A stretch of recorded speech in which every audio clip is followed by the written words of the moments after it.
आप सभी का नमस्कार। आज हम एबॉर्शन लॉज़ के बारे में बात करेंगे। आज की डेट में एबॉर्शन लॉज़ बहुत न्यूज़ में हैं, हम जानते हैं बेसिकली क्योंकि यूएस की सुप्रीम कोर्ट ने जो उसकी बहुत पुरानी जजमेंट थी 1973 की, जो कि रो वर्सेस वेड में दी गई थी, जिसमें एबॉर्शन को लीगल बताया गया था। अब सुप्रीम कोर्ट ने उसे इलीगल ठहरा दिया गया है और एबॉर्शन आज की डेट में यूएस में इलीगल है और वो टोटली वहाँ के डिफरेंट स्टेट्स पे डिपेंड करता है, या तो वो उसे लीगली फोर्स में लाए या फिर ना लाए। तो सुप्रीम कोर्ट ने एक जो ऑर्डर दिया वो एक बहुत बड़ा सेटबैक है अमेरिका के लिए, जो खुद को ह्यूमन राइट्स का चैम्पियन बताता है और भारत जैसे देशों को हमेशा जब भी यहाँ ह्यूमन राइट्स का उल्लंघन होता है तो भारत को बताता है तुम भाई ऐसे करो वैसे करो। तो ये बहुत ही एक सेटबैक है ह्यूमन राइट्स के मामलों में यूनाइटेड स्टेट्स के लिए।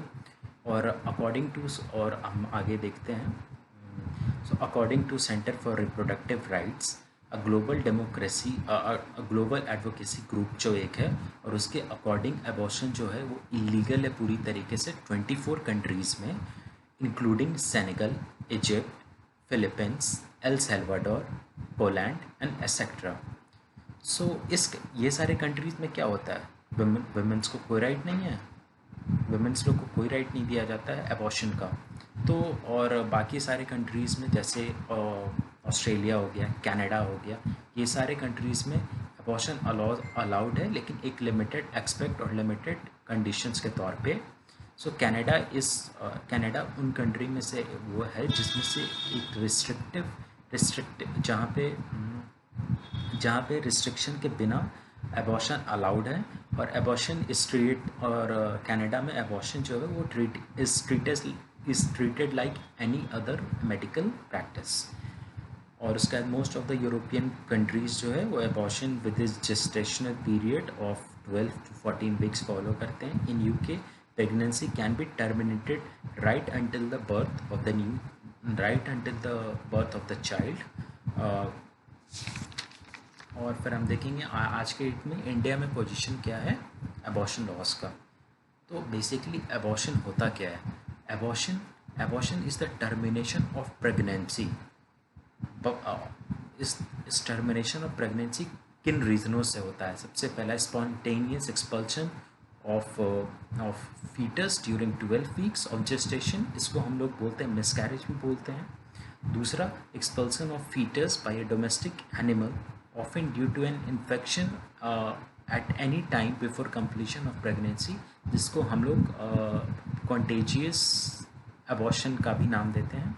और तीसरा है induced expulsion of human fetus, जो कि हम लोग डील करेंगे इस वीडियो में। तो 1960 में गवर्नमेंट ऑफ इंडिया ने ऑर्डर किया और शांतिलाल कमेटी का फॉर्मेशन किया, क्योंकि उस टाइम बहुत सारे एबॉर्शन का केसेस आ रहा था और इंडिया में कुछ क्लियर नहीं था उस टाइम एबॉर्शन लॉस को लेके।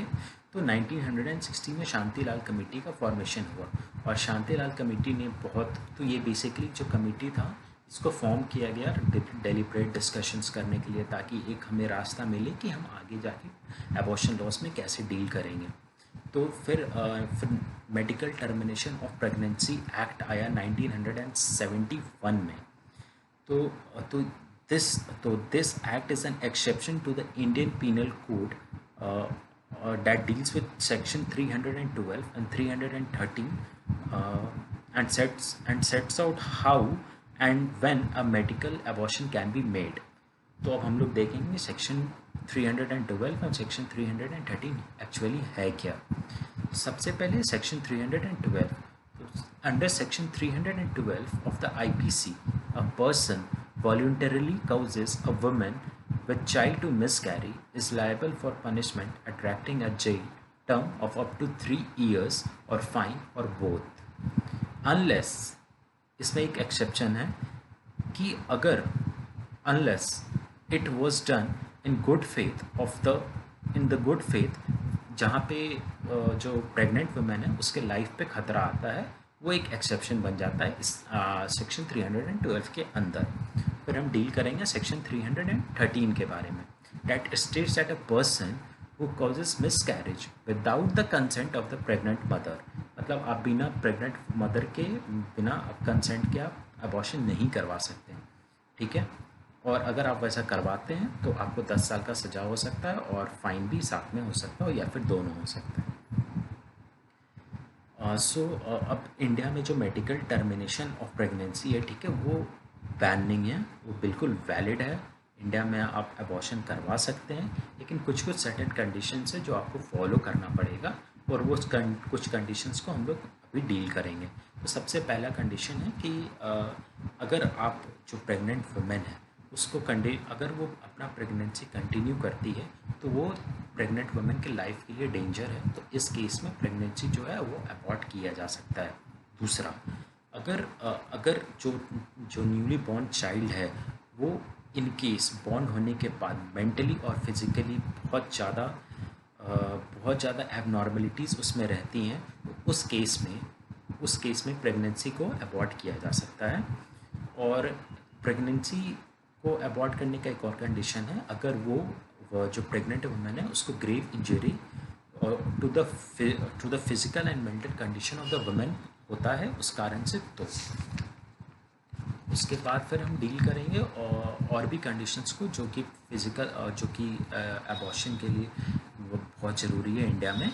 उसमें से सबसे पहला है कि इंडिया में अबॉर्शन जो है वो within 24 weeks of the gestational age करवाना होता है, ठीक है। विदिन 24 वीक्स आपको अबॉर्शन करवाना होगा, taking into consideration that you have the adequate reasons for the same as well. दूसरा, so you must take opinion of 2 registered medical practitioners. so 2 registered medical practitioner का आपको सलाह लेके अबॉर्शन आप करवा सकते हैं। तीसरा, अब जो कि प्रेग्नेंट वुमेन है वो या तो रेप सर्वाइवर है या फिर वो उस पर किसी भी तरीके का सेक्सुअल असॉल्ट हो चुका है। तो चौथा, अगर वो माइनर है उस केस में अबॉर्शन को ग्रीन लाइट दिया जा सकता है। पाँचवा, इफ़ हर मैरिटल स्टेटस, जैसे कि जब वो प्रेग्नेंट है उस दौरान अगर वो विडो हो जाती है या फिर वो डाइवोर्स हो जाती है तो वो भी एक फैक्टर हो सकता है जो कि अबॉर्शन को लीड किया जा सकता है। फिर छठा इसमें आता है when she has a major physical disabilities or is mentally ill, और वो कैपेबल नहीं है जो कि न्यूली बॉर्न बेबी होगा उसका ख्याल रखने के लिए, तो उस केस में वुमेन जो है वो अबॉर्ट करवा सकती है। और on the ground of foetal malformation incompatible with life if the child is born, it would be seriously handicapped. So एक और कंडीशन है, if the woman is in humanitarian settings or disaster or emergency situations as declared by the government itself. Okay. So आज के date में फिर हम लोग ये समझ चुके हैं कि इंडिया में अबॉर्शन बिल्कुल पूरी तरीके से लीगल है, लेकिन हम लोगों को कुछ कंडीशंस जो है वो फॉलो करना पड़ता है, ठीक है। तो एक और कंडीशन है, हमने इतना प्रॉपर कंडीशन पढ़ा, इसमें एक सबसे बड़ा चीज़ ये नोटिस करने के लिए है कि इंडिया में अबॉर्शन जो है वो किसी भी दौरान हो सकता है। अगर अबॉर्शन नहीं करवाने से वो जो प्रेग्नेंट वुमेन है उसके लाइफ को थ्रेट है, अगर वो उसके सरवाइव करने का चांसेस कम है, तो अबॉर्शन किसी भी वक्त कैरी आउट किया जा सकता है। ओके। उसके बाद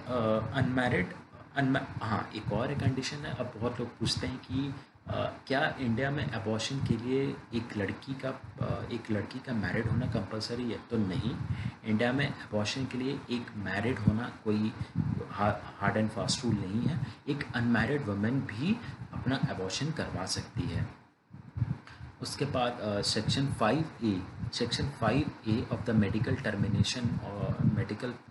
टर्मिनेशन ऑफ प्रेगनेंसी में हम डील करते हैं protection of privacy of pregnant women, ठीक है। तो इसमें अगर आप चाहते नहीं हैं और अगर डॉक्टर आपका प्राइवेसी और आपका आइडेंटिटी किसी और को बताता है तो डॉक्टर को भी इसके लिए 1 साल तक का जेल और फाइन या फिर दोनों हो सकता है, ठीक है। तो ये बेसिकली था जनरल रूल्स जो हम देखें अबॉर्शन लॉज के बारे में इंडिया में। तो अब बेसिकली हम डील करेंगे तीन चार केस लॉज जो कि हमारा कॉन्सेप्ट और क्लियर करेगा इस बारे में। तो सबसे पहला है D Rajeshwari versus state of Tamil Nadu and others. तो इसमें क्या हुआ कि जो विक्टिम थी वो एक माइनर थी और अनफॉर्चुनेटली उसका रेप हुआ था। और एक तो पहली बात वो माइनर, दूसरा उसका रेप, तीसरा वो फिज़िकली और मेंटली इतनी ज़्यादा वीक थी। उस ग्राउंड पे कोर्ट ने बोला ठीक है आप मेडिकल टर्मिनेशन ऑफ एबॉर्शन बिल्कुल आप करवा सकते हैं, आप प्रोसीड ऑन करिए इसके साथ। और दूसरा केस है एक doctor Nisha Malviya versus state of Madhya Pradesh. इसमें क्या था, एक विक्टिम थी, उसका रेप किया गया 3 लोगों द्वारा, ठीक है, 3 लोगों द्वारा उसका रेप किया गया। उसके बाद दो कल्प्रिट थे, उन्होंने जाके इस लड़की का एबॉर्शन करवा दिया। तो फिर कोर्ट ने रूल किया कि भाई एबॉर्शन आपने करवा तो दिया लेकिन आपने कंसेंट नहीं लिया प्रेग्नेंट वुमेन से, तो ये एक क्राइम है और इसके तहत फिर पनिशमेंट दिया गया था। उसके बाद फिर एक बहुत इम्पॉर्टेंट जो कि जनरल केस है, जो हर कॉन्स्टिट्यूशन लॉ में भी हम आज तक पढ़ते आ रहे हैं, एक justice case पुट्टा Swami versus union of India. इसमें था कि the decision by pregnant person on whether to continue a pregnancy or not is a part of person's right to privacy as well. Okay. सो आगे फिर हम लोग deal करेंगे। और आज के रिसेंटली हमने एक न्यूज़ सुना था कि एक 37 ईयर की कोलकाता हाई कोर्ट ने 37 ईयर ओल्ड वुमेन को, जिसके जो कि 34 मंथ से प्रेग्नेंट थी, उनको एबॉर्शन करने के लिए हामी भर दी थी। रीज़न ये था क्योंकि जो foetus was diagnosed with incurable spinal condition. तो इस वजह से कलकत्ता हाई कोर्ट ने एबॉर्शन के लिए हामी भर दी थी। तो ये सारा केस हमने देखा, हमने सारा कंडीशंस को देखा। अब बेसिकली हम कंक्लूज़न क्या डिराइव करते हैं? हम कंक्लूज़न ये डिराइव करते हैं कि बाकी सारी कंट्री के कंपैरिजन में इंडिया का एबॉर्शन लॉस काफ़ी लिबरल है और काफ़ी बेटर है बाकी सारे कंट्रीज़ के कंपैरिजन में, जो कि एक बैलेंस क्रिएट करता है ह्यूमन राइट्स का और the child of the unborn child का भी राइट को वो ध्यान में रखता है। तो आप सभी ने इस वीडियो को ध्यान से देखा, उसके लिए बहुत बहुत धन्यवाद।